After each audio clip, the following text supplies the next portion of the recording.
8 hours na ako natulog. Tapos yung aso, iniabangan pa rin ako sa sa pintuan.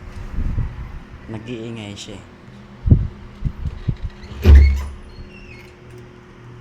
What?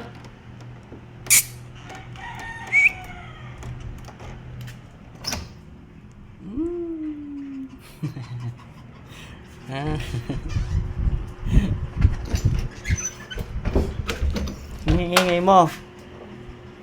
Hindi ako makatulog sa'yo.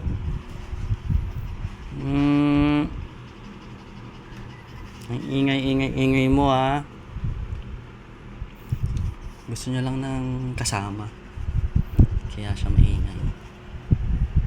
Parang basahan oh. Parang basahan. Parang basahan oh. Parang basa. Parang basahan oh. Parang basahan oh.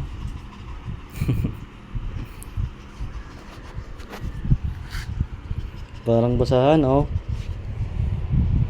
Parang basahan oh. Diyan ka lang.